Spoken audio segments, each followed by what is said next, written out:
देखिए इस तरह के सवाल कैसे होते हैं, केसीएल किरचॉफ करंट लॉ पे बेस हैं।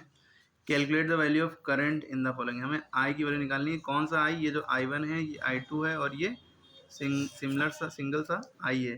ठीक है, ये तीन आई की वैल्यू निकालनी है। ठीक है, सवाल का मतलब समझ में आ गया। इसके लिए वैसे बुक में आप फॉर्मूला देख सकते हैं, करंट ऑन पॉइंट पी। यहाँ पे जो है करंट कितना है, वो जो होगा sum of current coming in point P, जितने पी पॉइंट पे करंट आ रहे हैं उनका सम होगा। जैसे ये करंट आ रहा है और ये करंट आ रहा है, ये दो आ रहे थे, दो और आगे चार हो गए, तो यहाँ पे चार आंसर हो गया, यानी पी पॉइंट पे चार हो गया। लेकिन आगे फॉर्मूला में ये भी माइनस करते हैं उस चीज़ को जो sum of current going out of the point P point से बाहर जो जा रहा है, जैसे एरो बाहर को ये है ना, तो 1 बाहर जा रहा है, तो 4 तो अंदर आए, 4 में से कितना घटाना है, क्योंकि यहाँ माइनस लगा है, एक ही सम लिखा है, इसलिए sum of current going out of the point, यानी उन सम को जोड़ो, जोड़ने के बाद माइनस करो इससे कि जो निकल रहे हैं, तो एक ही निकल रहा है। अगर मान लो यहाँ दो निकल रहे होते तो उन दोनों को जोड़ देते हैं, फिर ये जो 4 था इसमें से माइनस कर देते, लेकिन दो अंदर आए, जोड़ा, इनको सम किया इनका, जो अंदर आ रहे थे, फिर उसके बाद जो बाहर जा रहा है उसको माइनस किया। दोनों जो अंदर आ रहे थे पॉइंट पी पर, तो दो दो चार हो गए, चार में से एक गया, कितना बचा? 3। अब 3 जो बचा है वो आगे का रास्ता देखेगा, आगे का रास्ता ये मिल रहा, तो I1 की वैल्यू 3 होगी अपने आप। ठीक है, अब इसके बाद ये I1 3 यहाँ तक आया, क्यू पॉइंट पे देखा कि जो अंदर आ रहा है उसका सम माइनस जो बाहर जा रहा है उनका सम।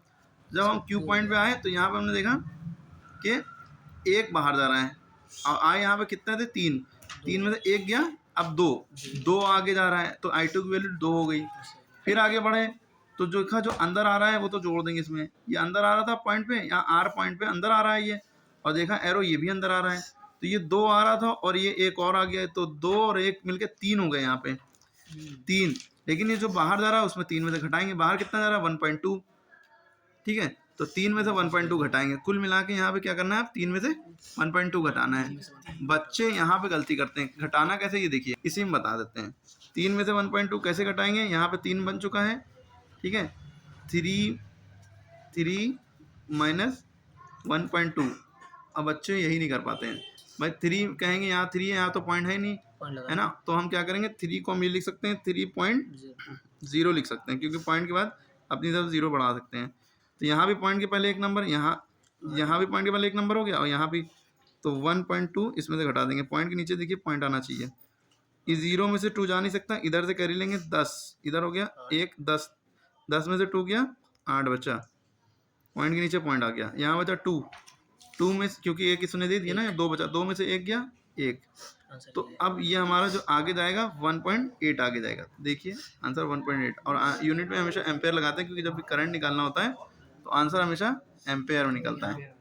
क्लियर हो गई बात? किसी को डाउट हो तो फिर से बता दें। देखो इसको हम फिर से इस पर फेयरली बता देते हैं। जैसे ये जो एरो अंदर जा रहे हैं, है ना, तो इन दोनों को जोड़ते हैं, जो एरो अंदर जा रहे हैं, ठीक है, तो 2 एम्पेयर प्लस 2 एम्पेयर अंदर जा रहा है ना, तो ये हमारा हो गया 4 एम्पेयर, तो यहाँ पे 4 हो गया, लेकिन 4 हुआ तो 4 में से कितना माइनस करेंगे? जो बाहर जा रहा है 1 एम्पेयर, तो हम करेंगे 4 एम्पेयर में से 1 एम्पेयर गया, ए माने एम्पेयर है करंट की यूनिट, तो 4 में से 1 गया 3 एम्पेयर। तो अब हमारा जो 3 यहाँ जब ये घट गया तो यहाँ 3 बचा, अब ये रास्ता देखेगा, इधर तो जाएगा नहीं, क्योंकि एरो जिधर जा रहा है उधर ही जाएगा। जब इधर गया तो देखा I1 है, तो I1 कोई वो तो है नहीं, I1 की तो वैल्यू पता करनी थी, तो ये जो इधर जा रहा है तो वही 3 एम्पेयर हो गया, यानी कि I1 की वैल्यू ही हमारी 3 एम्पेयर बन गई।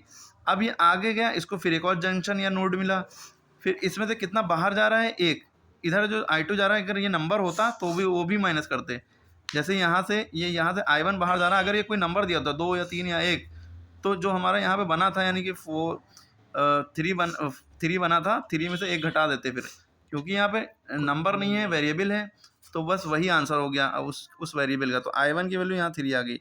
अब ये आगे बढ़े तो इनको दिखा, ये 1 इधर माइनस इधर निकल रहा है, तो 1 माइनस होगा इसमें से, ठीक है, तो 3 एम्पेयर में से 1 एम्पेयर यहाँ पे माइनस हुआ। क्लियर हो गई बात? 3 में से 2 गया, 3 में से 1 गया, 2 एम्पेयर बचा। अब ये 2 एम्पेयर बचा, इसने इधर का रास्ता देखा कि इधर को रास्ता है तो इधर चलें, यहाँ पे कोई नंबर होता तो वो माइनस हो जाता, क्योंकि एरो बाहर जा रहा है, लेकिन यहाँ पे नंबर ना हो के वेरिएबल है, तो ये जो 2 यहाँ से निकला था यही I2 हो गया, यानी कि I2 की वैल्यू अपने आप 2 एम्पेयर आ गई। फिर आगे बढ़े, फिर जब यहाँ पे पहुँचे जब यहाँ पे पहुंचा तो देखा इसमें से एक तो बाहर निकल रहा है लेकिन एक अंदर आ रहा है, तो जो ये भी अंदर आ रहा था इसके, ये भी अंदर आ रहा है, तो जो अंदर आते हैं दोनों जोड़ देते हैं। तो यहाँ पे जो आ रहा था I2 की वैल्यू कितनी आ चुकी है, 2 आ गई है ना, ठीक है। तो 2 अंदर आ रहा था प्लस एक और अंदर आ रहा था, तो इन दोनों को जोड़ देंगे, 2 एम्पेयर प्लस 1 एम्पेयर कितना हो गया, 3 एम्पेयर। क्लियर है, 3 एम्पेयर यहाँ पे बन गया। लेकिन 3 में से फिर ये 1.2 माइनस हो रहा है क्योंकि ये बाहर जा रहा है, एरो बाहर है इसका, तो यहाँ पे 3 में से 1.2 माइनस कर देंगे। कैसे माइनस करेंगे, 3.0 माइनस 1.2 है ना। क्यों ऐसे करेंगे, क्योंकि 3 में से 1.2 जब ही घटा सकते हैं जब हम ये पॉइंट लगा दें, ठीक है। पॉइंट लगा के 0 बढ़ाएंगे, 0 में से 2 गया, जा नहीं सकता, इधर से कर ही लिया, 10 हो गया, 10 में से 2 गया 8 बचा, यहाँ 2 बचा, 2 में से 1 गया 1 बचा, तो ये 1.8 आ गया। क्लियर है, तो 1.8 एम्पेयर। जब अब इसको आगे रास्ता मिला तो इधर बढ़ा, तो देखा आई है, नंबर है, नंबर तो है नहीं, वेरिएबल है, ABCD सब वेरिएबल होते हैं, तो आई की वैल्यू कितनी आ गई, 1.8। यही आंसर आ रहा है, आई की वैल्यू आ गई 1.8। और एम्पेयर जरूर लगाइएगा, ए अगर नहीं लिखेंगे तो नंबर कट जाएंगे लास्ट में खास करके, ठीक है। तो इस तरह के सवाल ऐसे होंगे।